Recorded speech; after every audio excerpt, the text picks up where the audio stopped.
Did the Messiah come for everyone, or did he come for a specific people?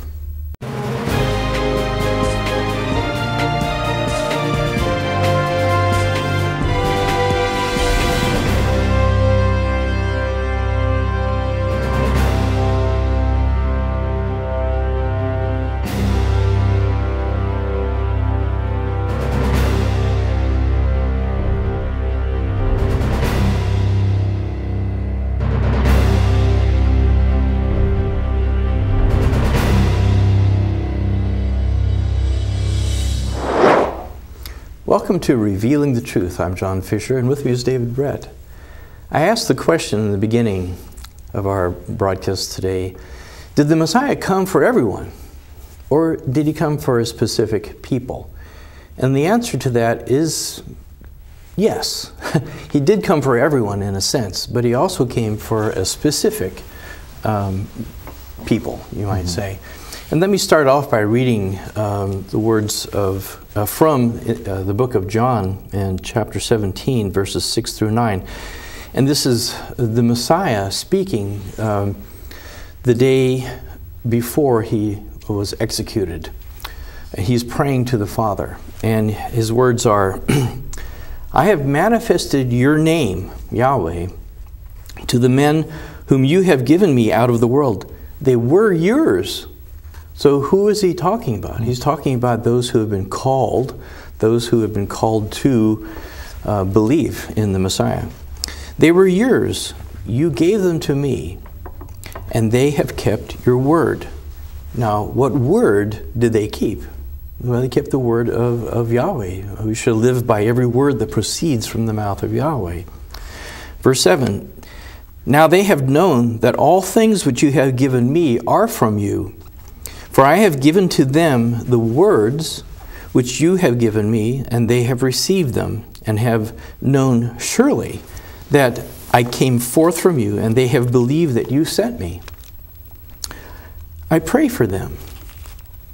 I do not pray for the world, but for those whom you have given me, for they are yours. Now, the first time I read this, I pray for them, I do not pray for the world.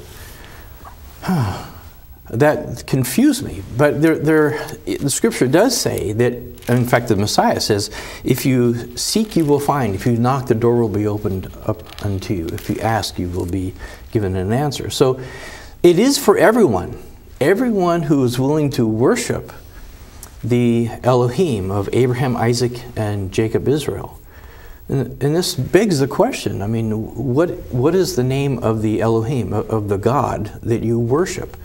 Is it Zeus, Mithra? Is it a collection? Is it worshiping Yahweh, but according to the ways that people worship Baal and the Ashtoreth, Easter? These are tough questions, because we've been brought up as a nation in the way of dispensationalism, in the way of successionism, in the way of replacement theology, which I believe started with the, quote, church fathers of Alexandria, Egypt, who changed the day of worship, thinking that the 8th day was actually the first day of the week, and so they made the first day of the week, Sunday, a day of worship. And because they were against anything that was Jewish, and so they didn't want to be seen as, quote, Jews. Now, there's so many things that are so confusing for many people. I can talk about the Jews, but who I'm speaking of is the house of Israel that came back to the land of Israel from Babylon. There's a whole other set of Israel, the 10 tribes, who were scattered to the world by Assyria 730 years or so prior to the Messiah coming. And that's part of the discussion I want to get into today is, you know, who did the Messiah come for? Did he come for the Jews, or did he come for the house of Israel, the lost sheep of the house of Israel? We're going to touch on that. And since Israel was dispersed and they became assimilated into the nations, how easy would it be to pick up the ways of the nations? And even during the first century, the the believers at the assemblies. At Pergamum, Yahshua addressed their teachings of Balaam that were allowed there. Mm-hmm. In Thyatira, he addressed the acts of, or the immorality of Jezebel that they were allowing. Teachings that are foreign to the truth of Yahweh's word were being allowed even at that time, and the assemblies were being addressed for those issues. Not all the assemblies had that, but these two did have false teachings. Yeah, and two of those assemblies in the book of Revelation, Yahshua himself says that he hates the teachings of the Nicolaitans. Well, who are they? Mm-hmm. Well, if you look at the Greek, in that word Nicolaitan, it's Nikolaos, Nicholas. We just finished the Christmas season, you know, St. Nicholas and all that. But but who are the Nicolaitans? And what does it mean, Nikolaos? Well, Laos means the laity, the people of, and Nico is the god Nike. God of victory. God of victory, the goddess of victory, who crowned Zeus with the laurel leaves as the King of Kings and Lord of Lords. Yeah. Even our own state capital here in Jeff City, they have the statue, a goddess of agriculture, on the state capitol, and then below they have the laws of Yahweh written on tablets of stone.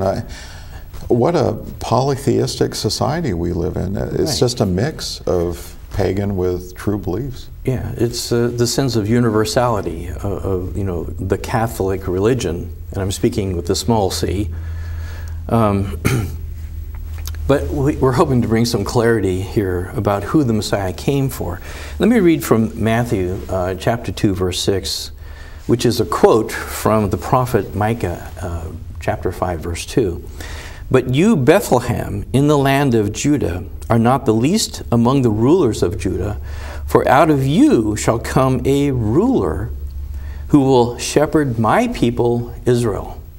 My people Israel. So who is the nation that Yahweh is calling out? Israel. And when I say Israel, I'm not speaking of the state in the Middle East called Israel. For all intents and purposes, Israel in the Mediterranean area is the house of Judah. They are the remnant of Babylon who has returned to Israel, and that's when we read in the scripture, those are the people who were in Israel and in Jerusalem at the time of the Messiah. The house of Israel, the 10 tribes, the house of Ephraim, had been separated from them. And going back to the book of Exodus, chapter 19, verses 3 through 6, it reads, And Moses went up to Elohim, Mount Sinai, and Yahweh called to him from the mountain, saying, Thus you shall say to the house of Jacob, and tell the children of Israel, You have seen what I did to the Egyptians, and how I bore you on eagle's wings and brought you to myself. Now therefore, if you will indeed obey my voice, and keep my covenant, then you shall be a special treasure to me above all people. For all the earth is mine, and you shall be to me a kingdom of priests and a holy nation. These are the words which you shall speak to the children of Israel. So who is it who's going to be a kingdom of priests and a holy nation? Well, it's Israel.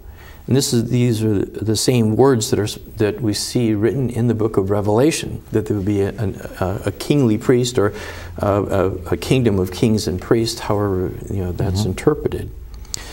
In Hebrews chapter 8, verses 7 through 13, which is a quote from Jeremiah 31, verses 31 to 34, we read more about what this new covenant is and why the Messiah came. If you recall, on celebrating the Passover, Yahshua spoke to the 12 disciples and passed a cup, saying, This is the new covenant in my blood. Well, this is what Hebrews 8 and Jeremiah 31 are addressing, the new covenant.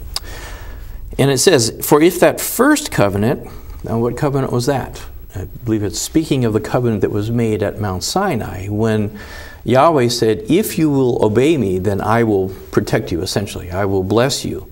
If you disobey me, then I will bring a curse upon you. So, for if that first covenant had been faultless, and again, we're speaking about the covenant, not the law. The covenant is not the law. The covenant is the agreement.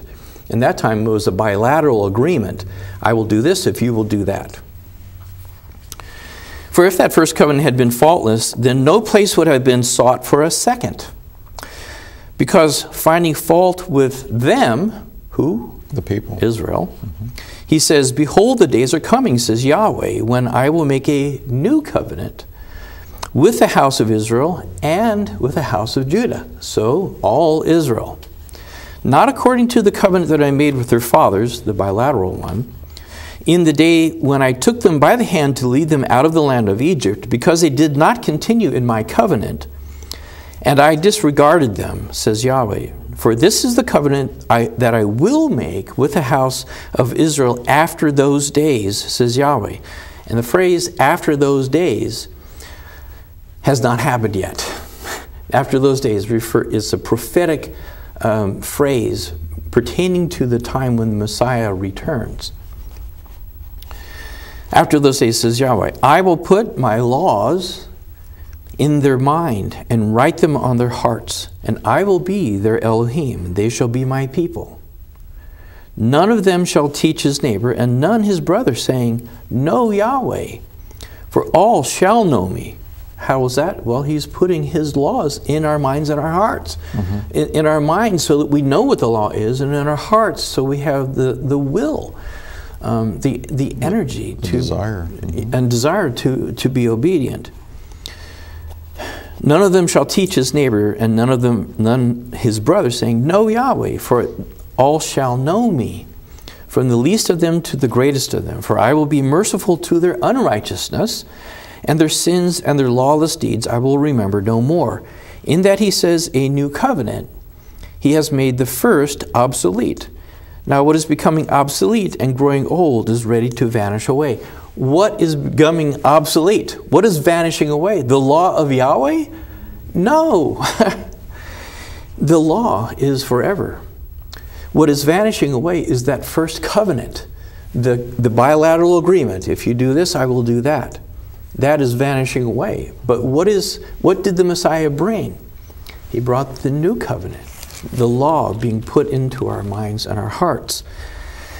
Now, the full intent of this prophecy has not yet been fulfilled. There are those, we believe, today who are being called out, who believe in the Messiah, and who also believe in the law of Yahweh.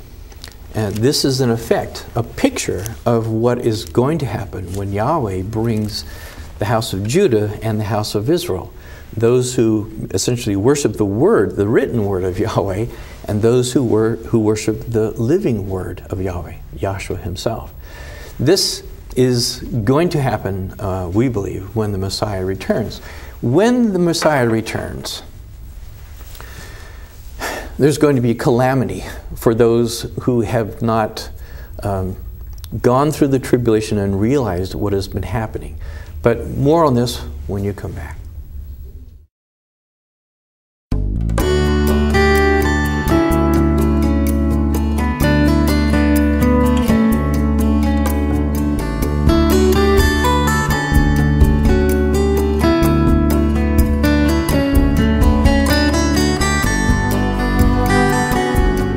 The appointed times or feasts of Leviticus chapter 23 were kept in the Old Testament, were kept in the New, and will be kept in the coming kingdom.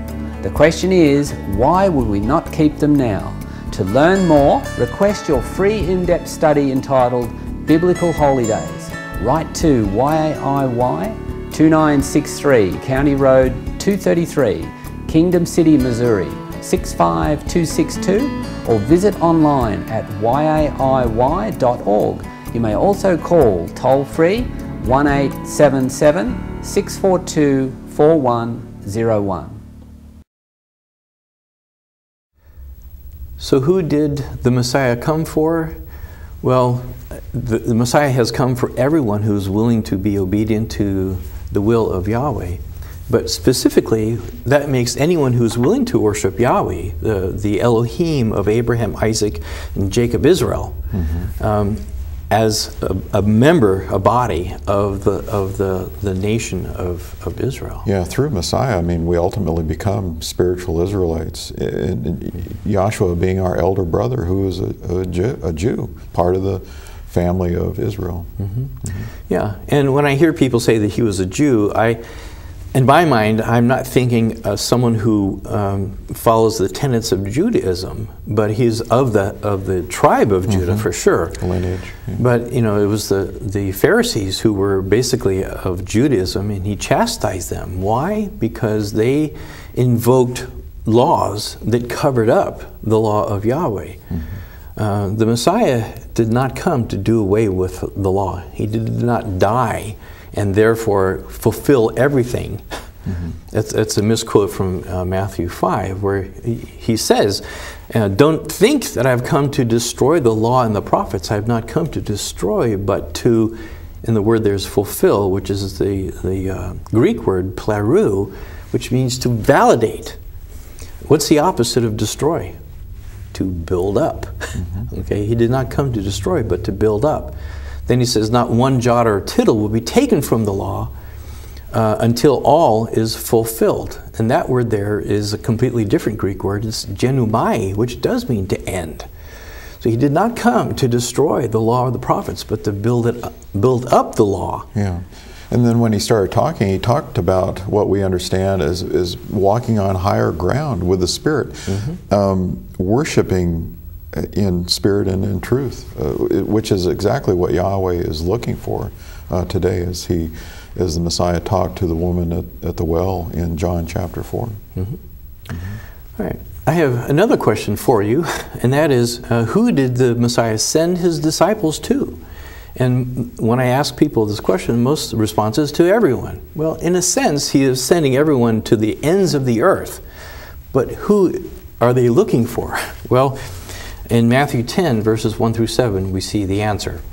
And let me read that. And when he had called his 12 disciples to him, he gave them power over unclean spirits to cast them out, and to heal all kinds of sickness and all kinds of disease. Now the names of the 12 apostles are these. First, Simon, who is called Peter, and Andrew his brother, James the son of Zebedee, and John his brother, Philip and Bartholomew, Thomas and Matthew the tax collector, James the son of Alphaeus, and Lebbaeus, whose surname was Thaddeus, Simon the Canaanite, and Judas Iscariot, who also betrayed him. These 12 Yahshua sent out and commanded them, saying, do not go into the way of the Gentiles. In other words, don't take up their ways. And do not enter a city of the Samaritans. Why? Well, if you look at a map, Samaria is between Galilee and Jerusalem. So Yahshua has already preached in that land. 6, but go rather, and the word rather there in the Greek points to further, but go further to the lost sheep of the house of Israel. Now, who is he sending his 12 disciples to? Who is the house of Israel? Well, it's not all Israel. It's the 10 tribes, the house of Ephraim or the house of Joseph, who were scattered to the world, to Assyria and beyond, about 730 years before the Messiah came. And this is also very interesting that Peter wrote to the pilgrims of the dispersion. What dispersion? Not the one in 70 AD, but the one that was 730 years before the Messiah came. And he identifies who he's writing to, and they all, the area that he's writing to, fall all in the area of where Assyria used to be. James writes to whom? He writes to all 12 tribes scattered abroad. So he's not only writing to the 10 tribes scattered abroad, but he's also writing back to the house of Judah that remained in Babylon. So he's writing to the whole world, east and west. And I have to ask this also, who did John write to as commanded by Yahshua Messiah? 7 assemblies, and where are they? In the same general area that Peter is writing to, in the area that used to belong to Assyria. John is writing to the house of Israel, to the 10 tribes, the lost sheep of the house of Israel. Verse 7 of Matthew 10 reads, "And as you go, preach, saying, the kingdom of heaven is at hand." And this kingdom is the kingdom that is coming down to earth. We look in the book of Revelation where the New Jerusalem, which is the mansions being prepared for the saints, is coming down to earth. And this is where, when we speak of being in the kingdom of Yahweh, it's here on earth. The meek shall inherit the earth, right? Okay. Also, in Matthew 15, verses 21 through 28, we read more about the house of Israel. "Then Yahshua went out from there and departed to the region of Tyre and Sidon." And this is the area that encapsulates Ephraim, the house of Israel, north of the house of Judah. "And behold, a woman of Canaan came from that region and cried out to him, saying, 'Have mercy on me, O sovereign son of David.'" Son of David is a phrase pertaining to a descendant of David, which Yahshua was. And she says, "My daughter is severely demon-possessed." But he answered her not a word. And his disciples came and urged him, saying, "Send her away, for she cries out after us."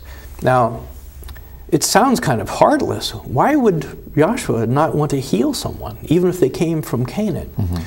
Well, I believe it appears he had a lesson involved in what he's about to say. Absolutely. And do. Yeah, he was playing a part as a way to demonstrate something. Anyway, verse 24 says, "But he," Yahshua, "answered and said, I was not sent except to the lost sheep of the house of Israel." Wait, he was only sent for the lost sheep of the house of... He was only sent for the 10 tribes. He is saying that he did not come for the house of Judah. He came to them, and they murdered him, basically. But he is sending his disciples, and he was sent, as he was sent, only to the house of Israel, the lost sheep. Yeah, it's a sensitive subject, what you just said about them killing Yahshua. And we recognize all of us are involved in that because of our sins. He had to come back because without his sacrifice, we would not have forgiveness of sins. So it's just... I know, and I appreciate that. I know it's a controversial thing. Did the Romans do it, or did the Jews do it? Oh, it's everyone. Yeah, I know. Yeah. Okay. Ultimately, we are the ones who put him on that stake because of our sins. He came for all those who would honor him and worship the Father.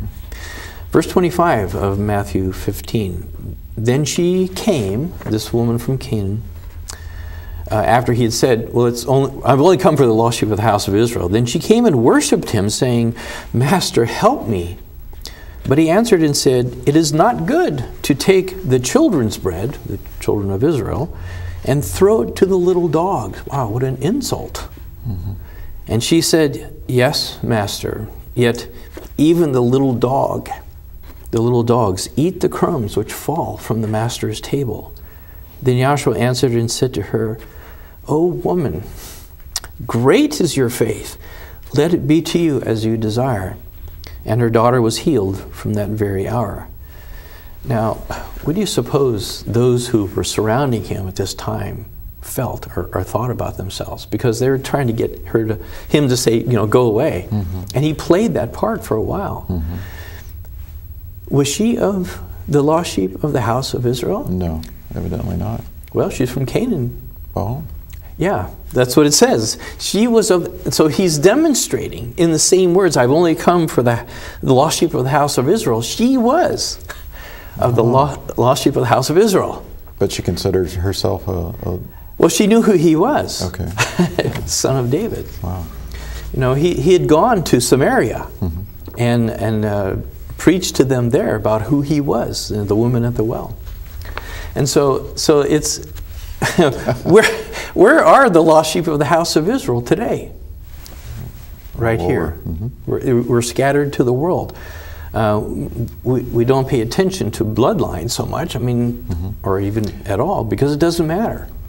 It has always been a part of the law that anyone from any part of the world can come to Israel and be a part. There's only one law for Israel and those the native, or the stranger. Yeah, the native and the stranger. There's only one law. So if we are the lost sheep of the house of Israel, and we are willing to obey Yahweh and worship and honor the Son, then we are of Israel. And getting back to the heart of the matter, which is what Yahweh has been concerned from the very beginning, when he was dealing with Israel and the foreigners that were joining with Israel to serve and worship Yahweh, Yahweh encapsulated the commandments in the Ten Commandments for the people as a basic rule or guide. And they basically told Moses, look, you go to Yahweh and you tell us what he wants us to do, and we will do it. And Yahweh's response to that was in Deuteronomy 5 and verse 29, "Oh, that they would have such a heart in them, that they would fear me and keep or honor me, and that they would keep my commandments always, that it would be well with them and with their sons forever." There's two words here, always and forever.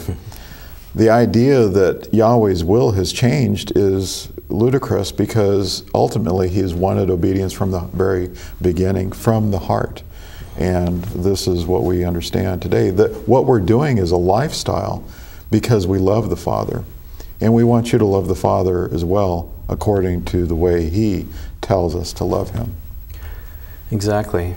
And just to kind of conclude with a couple of verses here, in verse 31 of the same chapter of Matthew 15, it says, "So the multitude marveled when they saw the mute speaking, the maimed made whole, the lame walking, and the blind seeing, and they glorified the Elohim of Israel."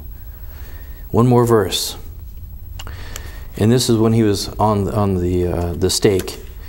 Matthew 27, verse 42. "He saved others, himself he cannot save. If he is the King of Israel, let him now come down from that stake, that torture stake, and we will believe him."